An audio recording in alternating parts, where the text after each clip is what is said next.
पहचाना किस तरह?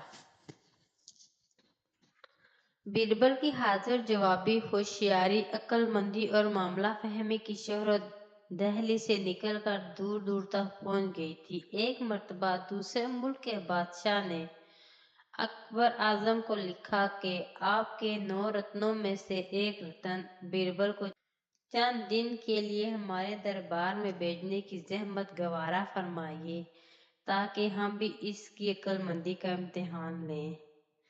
अकबर ने बीरबल को मकसद बताए बगैर रवाना हो जाने का हुक्म दे दिया। बीरबल दूसरे बादशाह के दरबार में पहुंचा तो क्या देखता है कि वहां सब के सब एक जैसे शाहाना कपड़े पहने बराबर बराबर बैठे हैं। कुछ पता नहीं चलता था कि बादशाह इन लोगों में है या नहीं, और अगर है तो कौन है।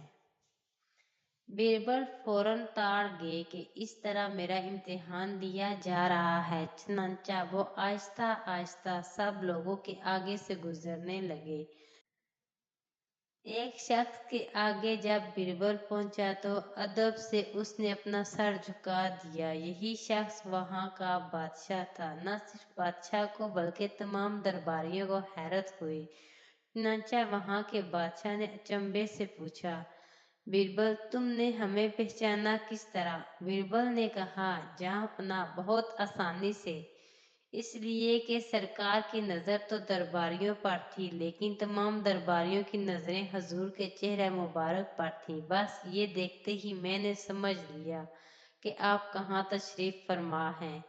ये जवाब सुनकर वहां का बादशाह बेहद खुश हुआ और बेशुमार इनामात अता किए। कई दिन तक अपने पास मेहमान रखा और इसकी मेहमान नवाजी में कोई कसर उठा नहीं रखी।